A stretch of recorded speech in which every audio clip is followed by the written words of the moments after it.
ஆலயம் கால் வைக்க வேணான்னு மட்டும்தான் சொல்லப்பட்டது. ஆனா அவர் கடுமையா தாக்கியிருக்காங்க. இன்னும் அவர் ஹாஸ்பிட்டல்ல தான் இருக்காரு.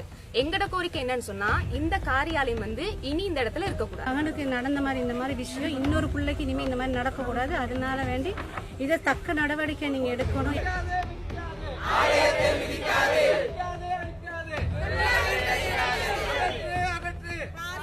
அவிசாவளை எலிஸ்டன் தோட்ட இளைஞர் மீது தோட்டக்கள உத்தியோகத்தர்கள் தாக்குதல் மேற்கொண்டதை கண்டித்து போராட்டம் ஒன்று முன்னெடுக்கப்பட்டுள்ளது. அண்மையில் அவிசாவளை எலிஸ்டன் தோட்ட இளைஞர் மீது தோட்டக்கள உத்தியோகத்தர்களால் தாக்குதல் நடத்தப்பட்டது. இதையடுத்து தாக்குதலுக்குள்ளான இளைஞன் வைத்தியசாலையில் அனுமதிக்கப்பட்டார். சம்பவம் நடைபெற்ற தினத்திலிருந்து கட்டம் கட்டமாக பிரச்சினைகள் தொடர்பில் ஆராயப்பட்டு உரிய அதிகாரிகளின் கவனத்துக்கு கொண்டு செல்லப்பட்டு சட்ட நடவடிக்கைகள் மேற்கொள்வதற்கான சகல ஏற்பாடுகளும் முன்னெடுக்கப்பட்டிருந்தது. மேலும் பெருந்தோட்டம் மற்றும் சமூக உட்கட்டமைப்பு வசதிகள் பிரதியமைச்சர் சுந்தரலிங்கம் பிரதீப்பின் வேண்டுகோளுக்கிணங்க இந்த நடவடிக்கைகள் மேற்கொள்ளப்பட்டிருந்தது.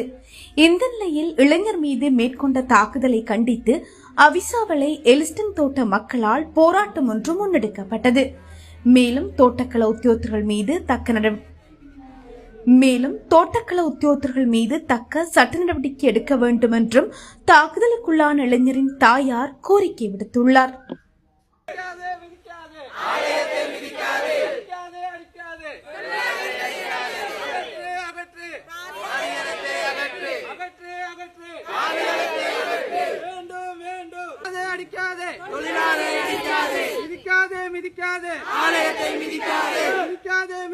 ஆலயம் கால் வைக்க வேணான்னு மட்டும்தான் சொல்லப்பட்டது. ஆனா அவர் கடுமையா தாக்கியிருக்காங்க. இன்னும் அவர் ஹாஸ்பிட்டல்ல தான் இருக்காரு. எங்கட கோரிக்கை என்னன்னு சொன்னா, இந்த காரியாலயம் இனி இந்த இடத்துல இருக்கக்கூடாது. அவனுக்கு நடந்த மாதிரி இந்த மாதிரி விஷயம் இன்னொரு பிள்ளைக்கு இனிமே இந்த மாதிரி நடக்கக்கூடாது. அதனால வேண்டி இதை தக்க நடவடிக்கை நீங்க எடுக்கணும். ஏன்னா இனிமேலும் இந்த மாதிரி ஒரு சம்பவம் நடக்கக்கூடாது யாருக்கும். நான் சொல்றேன், தோட்ட தொழிலாளிகள் இவ்வளவு காலம் இருக்கிறாங்க. நிறைய இடத்துல இந்த மாதிரி விஷயம் நடந்திருக்கு. அதனால இனிமே இந்த மாதிரி விஷயம் நடக்கக்கூடாது. எந்த தொழிலாளிட்டு பிள்ளைகளுக்கும் நடக்கக்கூடாது. எந்த தொழிலாளிகளுக்கும் இந்த மாதிரி விஷயம் நடக்கக்கூடாது. அந்த காரியாலயத்தை இங்க அகற்றுங்க. பெரிய அதிகாரி சொன்னாரு, எங்களுக்கு வாக்குறுதி ஒன்று கொடுத்தாரு. இந்த பழைய கிரட்சியை உங்களுக்கு நான் தாரேன்னு சொல்லி, ஆனா அது எங்களுக்கு கொடுக்கப்படல. அதை எங்களுக்கு இதை காரியாலயமாக அவங்க பயன்படுத்தி கொண்டிருக்கிறாங்க. இதை மீட்டு தரணும்னு கேட்டுக்கொள்றேன். அப்ப நாங்க அவர்களுக்கு அடிமைப்பட்டவர்கள் அல்ல. எங்களுக்கு சம அந்தஸ்து தேவை. நம்ம நாடு 70 வருஷத்தையும் தாண்டி சுதந்திரம் அடைஞ்சிருக்கு. இந்த காலகட்டத்திலையும் ஒரு அதிகாரியின் கீழ் நாங்க அடக்குமுறையில் இருக்கக்கூடாது. அவர்கள் இந்த இடத்தை துஷ்பிரயோகம் செய்ததால இந்த துஷ்பிரயோகத்திலிருந்து எங்களை மீட்டு அதே நேரத்தில் இதுக்கான சரியான முடிவை கொடுக்கும்படி நான் கேட்டுக்கொள்றேன். இங்க இனவாதம் இல்ல. தொழிலாளிகளின் பிள்ளைகள் அவர்களுக்கு எதிராக போட்ட அதிகாரிகளினூடாக நடத்தப்பட்ட ஒரு வன்முறை. இந்த 2 அதிகாரிகளையும் இந்த இடத்திலிருந்து நிவர்த்தி செய்யணும். இடத்தை இங்க உள்ள சமுதாயத்துக்கு ஏற்ற வகையில் பயன்படுத்தக்கூடிய மாதிரி அமைத்து தருமாறு அதுக்கு உரிய அதிகாரிகளோட கேட்டுக்கொள்றேன். மே ஆண்டுவட்ட අපි ඊයේ චන්දන සූර්යාරච්චි මන්ත්‍රීතුමා ඇවිල්ලා පොරොන්දු වුණා කාටවත් අගතියක් වෙන්නේ නැති විදියට.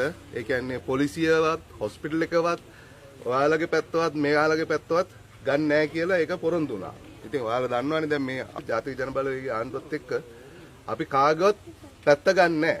අපි දේශපාලනයේ අපි මේ පැත්තට මන්ත්‍රීතුමාත් ආවම අපි මුලදෙම කියපු දෙයක් තමයි අපි කවදාකවත් පොලිසියට යන ප්‍රශ්න වලට අපි ගෑවෙන්නේ නැහැ කියලා. ඒ කියන්නේ අපි 100% නීතිය සාධාරණීකරණය කරනවා. හැමෝටම එකම නීතියක් තමයි දැන් රටේ පවතින්නේ.